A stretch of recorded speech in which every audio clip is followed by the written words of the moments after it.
Okay scholars, आज हम फिर बात करेंगे electric field due to point charge, electrostatic potential due to point charge. तो इलेक्ट्रोस्टैटिक पोटेंशियल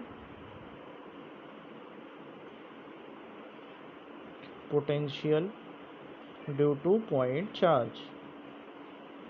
तो पॉइंट चार्ज की वजह से हम लिखते हैं।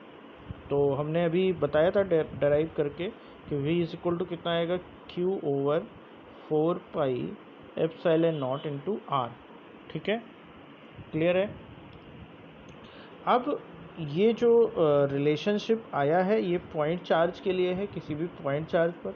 लेकिन अगर मैं बात करूं कि इलेक्ट्रिक पोटेंशियल जो है, डिफरेंस की बात करूं, पोटेंशियल डिफरेंस की अगर बात करूं तो क्या होगा, यहाँ पर v से वो भी डिनोट करते हैं और v इज इक्वल टू जो होता है वो v किसी पॉइंट पर यानी is minus v infinity, right.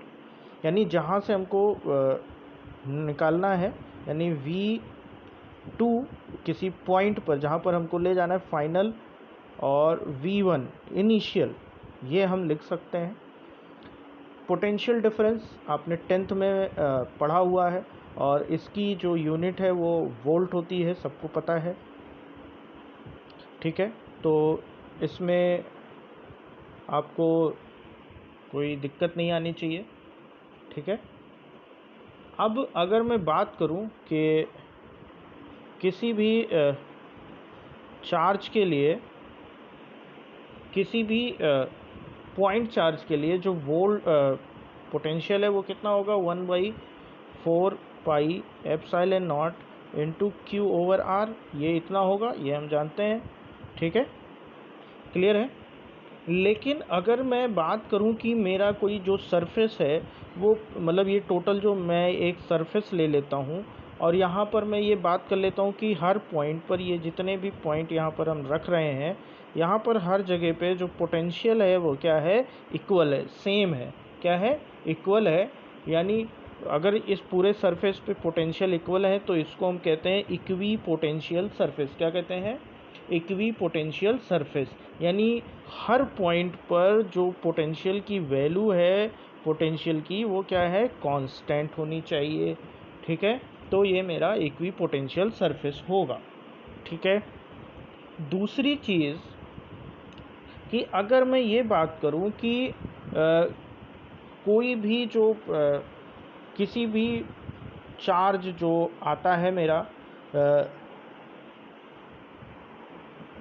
कोई भी पोटेंशियल एनर्जी, यानी किसी भी चार्ज को मैं, पॉइंट चार्ज को किसी इलेक्ट्रिक फील्ड में लाने की अगर मैं कोशिश करता हूँ इन्फिनिटी से और उसको इलेक्ट्रिक फील्ड में ले आता हूँ, तो मैं ये मानता हूँ कि जो इन्फिनिटी पे पोटेंशियल है वो ज़ीरो है, और इलेक्ट्रिक फील्ड के अंदर अगर वो आ गया तो वहाँ पर मैक्स जो भी पोटेंशियल होगा, तो इस वजह से जो हमारा जो वर्क डन है, हम वर्क डन करते हैं। ठीक है ना, एनर्जी हमको जो है गेन होती है, हम पे आ जाता है, तो इसीलिए जो वर्क डन होता है वो नेगेटिव वर्क डन जो हम करते हैं तो वो पॉजिटिव होता है, और जब हमें मिलता है तो नेगेटिव होता है, ये हमने बताया था पहले भी। ठीक है ना, तो जब यहाँ पर हम एनर्जी पोटेंशियल को हम यहाँ डिफाइन कर रहे होते हैं तो यहाँ पर हम पॉजिटिव चार्ज की बात कर रहे हैं। ठीक है ना, और जब हम इसका डेरिवेशन करते हैं इंटीग्रल फॉर्म में, तो वहाँ पर जो हम लिखते हैं वो क्या लिखते हैं, यहाँ पर ये W is equal to minus F into d r लिखते हैं। क्लियर है ना, तो ये माइनस क्यों लिखते हैं, यहाँ पर माइनस इसलिए लिखते हैं, जो एक्सटर्नल फोर्स है आपका वो क्या होता है, एक्सटर्नल फोर्स आपका एग्जैक्टली वो क्या होगा, नेगेटिव टर्म में आता है। यानी ऐसा मैं कह दूं कि रिलेशनशिप कुछ इस तरह से हो जाएगा कि जो एक्सटर्नल है, यानी W एक्सटर्नल की बात करूं, वो क्या हो जाएगा, माइनस ऑफ W इलेक्ट्रिकल हो जाएगा। ठीक है ना, ये रिलेशनशिप है, इसीलिए वहाँ पर वो माइनस साइन आ जाता है, ठीक है ना। तो ये आपको ध्यान में रखना है, ठीक। यानी पोटेंशियल जहाँ पर हम बात करेंगे तो एनर्जी हम क्या कर रहे होते हैं, एनर्जी हम वहाँ पर गेन कर रहे होते हैं, एनर्जी हमको मिलती है, यानी इन्फिनिटी पे हम तो वहाँ पर हम पॉजिटिव v जो है वो पॉजिटिव होगा पोटेंशियल, और पोटेंशियल डिफरेंस कहाँ क्या होगा, वो होगा v2 माइनस v1, यानी ऐसे लिख सकते हैं v पॉइंट, वो पॉइंट जहाँ पर हमको निकालना है, और v इन्फिनिटी जहाँ से हमको चार्ज को लाना है, ठीक है। तो ये हम कर सकते हैं। अब यहाँ पर ये भी है कि जो इलेक्ट्रोस्टैटिक जो पोटेंशियल होता है वो इन्वर्सली प्रोपोर्शनल होता है किसके, डिस्टेंस के, जितने डिस्टेंस से हमको लाना होता है। वो फार्मूला हम यहाँ पर देखते हैं, v is equal to 1/4πε0 into Q/R, यानी ये इन्वर्सली प्रोपोर्शनल होगा इस R के, और डायरेक्टली प्रोपोर्शनल होगा इस Q के। क्लियर है ना।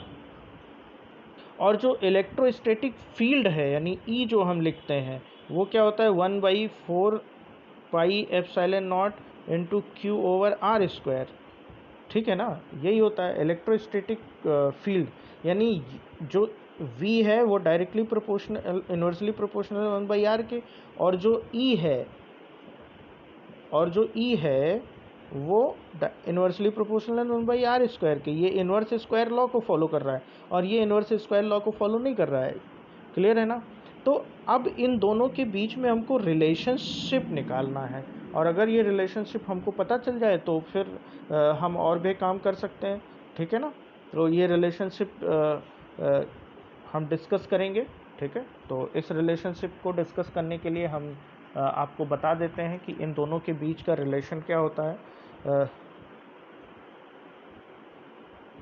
ठीक है। तो इनके बीच का जो रिलेशन हम लिखेंगे, so E vector is equal to minus of del vector V। Clear है ना। ये होता है, इसको E vector is equal to minus gradient V कहते हैं, ठीक है ना।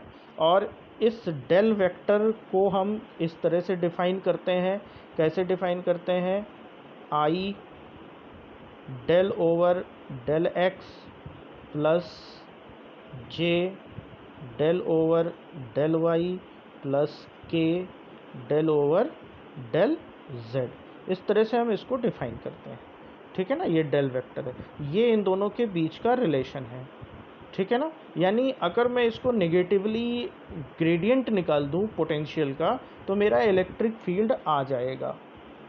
क्लियर है ना।